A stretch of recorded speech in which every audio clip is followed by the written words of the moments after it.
교육에 정성을 다합니다. 마음담아 대표 이광렬입니다. 우리가 특성화고를 들어간 다음에 대학교를 갈 수 있는 몇 가지 방안들이 있거든요. 거기에 대해서 설명을 드릴 거고요. 일단은 전문대학교는 다 제외를 했습니다. 왜냐하면 일반계 고등학교도 마찬가지고 4년제 기준으로 대졸자 기준으로 취업을 말씀드리고 있기 때문에 일단은 여기 내용 안에서는 전문대학교는 제외를 하고 4년제 대학교 기준으로만 말씀을 드리도록 하겠습니다. 먼저 여러분이 가장 많이 볼 수 있는 게 이 특성화고 재직자 특별 전형이라는 게 있습니다. 그래서 요거는 간단하게 생각을 하시면 우리가 특성화고를 졸업을 해야 됩니다. 대신에 일반계 고등학교에서도 직업교육을 일정 이상 받으면 이 제도에 쓸 수는 있습니다. 그래서 특성화고에 졸업을 하고요. 그 다음에 해야 되는 게 뭐냐면 회사에 취업을 해서 3년 동안 근무를 해야 합니다. 그래서 회사에서 3년 동안 근무를 해야 되는데 이 3년 같은 경우에는 꼭 같은 회사는 아니어도 돼요. 다른 회사에도 관계는 없고 이 3년이라는 것만 유지를 하면 되고요. 그 다음에 이 3년 유지한 걸 가지고 제일 중요한 거, 우리가 제일 두려워하는 거죠. 수능이라는 게 안 들어갑니다. 네, 그리고 내신이라는 것은 들어가지만 이 비중이 굉장히 낮습니다. 그리고 제일 중요한 거는 바로 내가 다니는 직장, 내가 어떤 회사에서 얼마나 무슨 일을 했냐, 그리고 어떤 직업에 대한 커리어를 가지고 있냐, 이 직장에 대한 경험들이 상당히 중요하게 작용을 하고요. 이 직장에 대한 경력, 이 3년 동안 내가 어떤 회사를 다녔냐라는 걸 가지고 대부분은 이 취업이란 대학교 진학에 대해서 목적을 가지고 있습니다. 그리고 수업들은 대부분 야간이라든지 인터넷이라든지 주말에 수업을 들을 수 있도록 해서 실제로 취업한 다음에 대학교에 주기적으로 갈 수 있게끔 해놨고, 이 재직자 전형 같은 경우는 현재 정말 많은 대학교에서 하고 있어요. 그리고 서울에 있는 유수의 대학교들도 대부분은 다 하고 있습니다. 그리고 고려대학교까지 다 하고 있으니까요. 그래서 대부분은 다 하고 있는데 중요한 거는 학교들에 있는 과는 사실은 조금은 경영, 경제, 상업 이쪽에 조금 더 포커스는 되어져 있습니다. 아무래도 모집, 정원이나 인원들에 대한 차이가 있다 보니까 그쪽에 조금은 더 초점이 되어져 있는 거는 맞고요.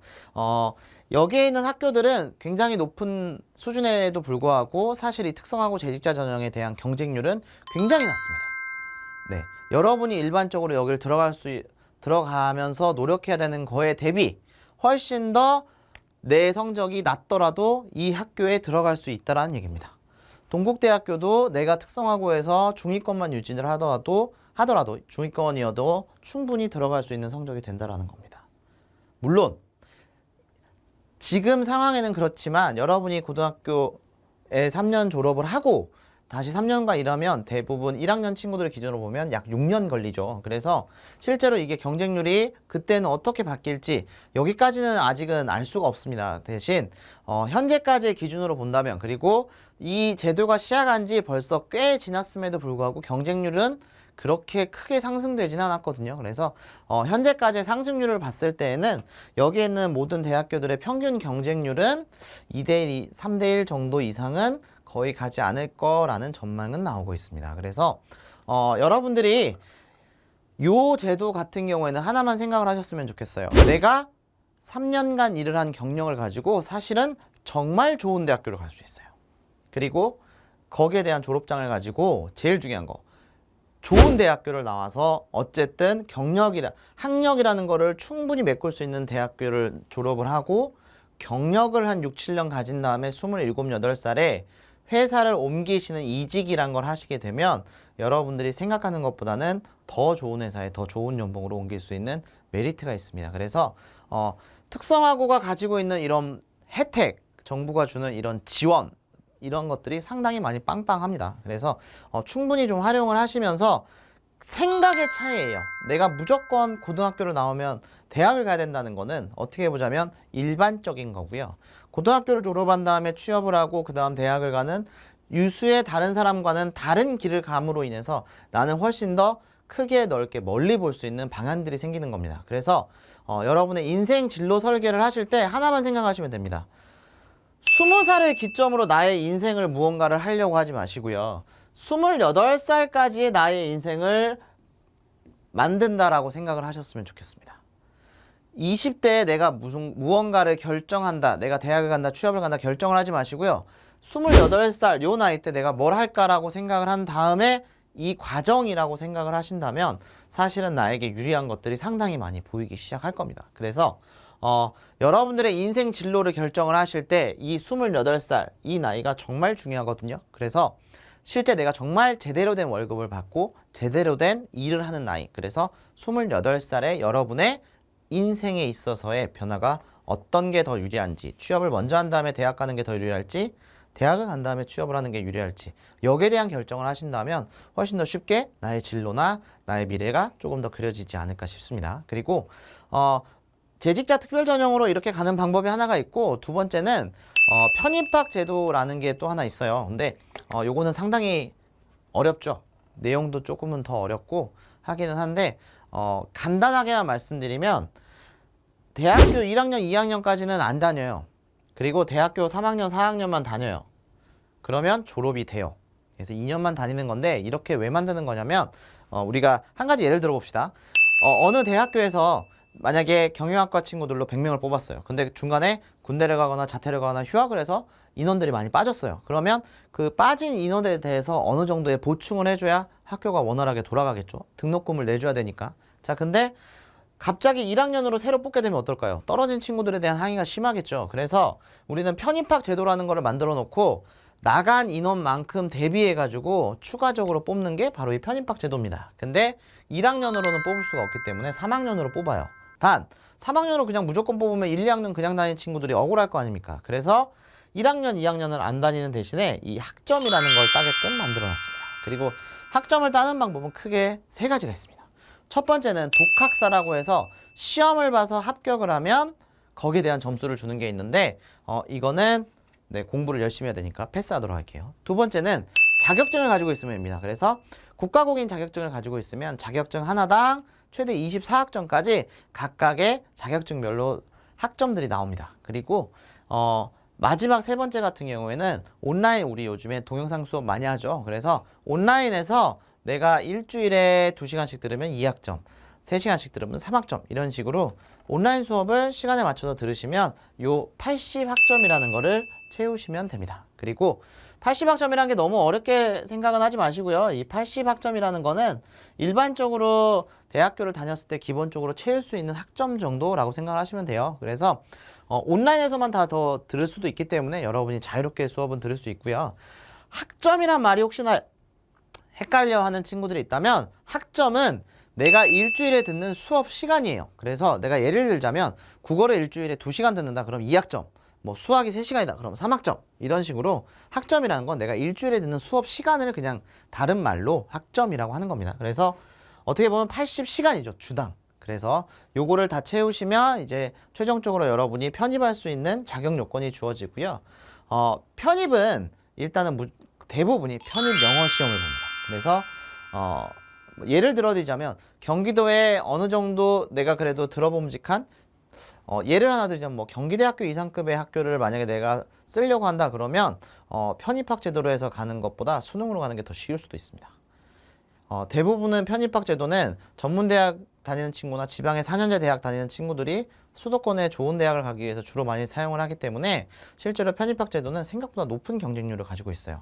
근데 거기보다는 조금 더 낮은 학교, 낮은 학교라고는 했지만 성적이 조금 더 낮아도 입학이 가능한 학교들, 수원대학교, 인천대학교 정도? 예를 들자면 그 정도의 학교들 같은 경우에는 예시로 그런 학교들 같은 경우에는 경쟁률이 그렇게 높지 않습니다. 그리고 국립에 있는 학교들 같은 경우에도 대부분 제가 예시로 들었던 지방의 어느 정도 그 도의 이름 정도까지 따지 않은 그 밑에 있는 지방의 4년제 학교들 같은 경우에는 또는 경기도에서도 이름을 들어봤을 때 조금 더 큰 높지 않은 성적에 있는 4년제 대학교 같은 경우에는 대부분 경쟁률이 2대1이 넘어가는 경우가 거의 없습니다. 그래서 실제로 여러분이 쓸 때 미달이거나 1대1인 경우도 굉장히 많고요. 청주에 있는 대학교 같은 경우에는 편입시험이 영어시험 자체가 없어요. 그냥 면접만 봐서 합격해주는 데도 많고 실제로 편입시험 경쟁력이 높지 않은 경우들이 상당히 많거든요. 그래서 그런 쪽을 노려보는 것도 상당히 좋습니다. 대신 제가 앞서 얘기 드렸던 이런 예를 들은 학교들도 여러분이 뭐 수시로 간다거나 정시로 해서 수능을 봐서 간다면 결코 그렇게 낮은 성적의 학교들은 아닙니다. 대신 돌아가기 때문에 상당히 유리하게 여러분이 입학을 할 수 있는 거겠죠. 그리고 이런 데를 졸업을 한 다음에 여러분이 실제로 가시면 똑같은 뭐 25살, 남자 같은 경우 이제 군대가 있으니까 그런데 25살을 비교해 보면 경력이 대략 5년 정도 차이가 납니다. 4년제 대학교를 똑같이 졸업을 했는데 경력이 5년 차이 나는 겁니다. 그리고 5년 정도의 경력이면 진급이나 경력에서 차이가 많이 나기 때문에 실제로 여러분이 학교에서 회사에서 이제 이직을 하실 때 훨씬 더 높은 연봉을 받고 이직을 할 수 있습니다. 그래서 제가 추천드리는 거는 이렇게 해서 대학을 졸업을 하신 다음에 4년제 대학을 졸업한 졸업장, 즉 학력을 가지고 능력을 보유한 상태에서 가장 중요한 이 경력을 많이 가지시고 그때 회사를 옮기시라는 겁니다. 그러면 여러분이 이때는 뭘 가지고 있어요? 학력 갖고 있잖아요. 대학을 나왔으니까. 특성화고에서 졸업을 하면서 땄던 자격증, 내가 충분히 가지고 있는 자격증 합치면 능력은 여러분의 경력만으로 가질 수 있을 만큼 충분할 거라고 생각합니다. 그리고 가장 큰 거, 여러분은 그 나이대의 친구들이 가지지 못한, 그 나이대의 취업 구직자들이 가지지 못한 가장 큰 무기, 바로 이 경력이라는 걸 갖고 있다는 겁니다. 경력을 제가 계속 이렇게 강조해드리는 이유가 뭐냐면 경력은 신입사원이 아니기 때문에 경력직으로 따로 뽑습니다. 그래서 대기업도 경력직 경쟁률이 10대 1이면 신입사원 경쟁률은 100대 1, 1000대 1입니다. 경력직 경쟁률은 이 경력을 갖고 있는 사람만 쓸 수 있기 때문에 훨씬 더 낮은 경쟁률입니다. 대학교를 지나갈 때를 비교해 보자면 농어촌 전형보다 더 일반 수시 전형과 비교한 농어촌 전형보다 더 낮은 경쟁률이라고 생각하시면 됩니다. 특수하게 그 사람들만 쓸 수 있게 만들기 때문에 그렇습니다. 그래서 제가 계속 이 누차 얘기하는 경력이라는 걸 가지시라는 겁니다. 그래서 우리 친구들도 조금은 제가 앞서 얘기했던 28살까지 조금 다른 인생의 비전을 가지라는 게 바로 여기에 있습니다. 그래서 한 번쯤은 좀 내 진로에 대해서 길게 생각을 해보셨으면 좋겠습니다. 자, 이렇게 해서 우리가 대학 편입학제도 그리고 제지가 특별 전형에 대해서 알아봤습니다. 두 개를 가지고 활용을 하신다면 훨씬 더 여러분들에게 어울리는 대학교에 어떻게 가야 되는지에 대해서 조금은 가이드라인이 나오지 않을까 싶습니다. 자, 그러면 오늘 또 한번 마무리해 보도록 하겠습니다. 나는 왜 하는 일마다 잘 되지? 다음 시간에 뵙도록 하겠습니다.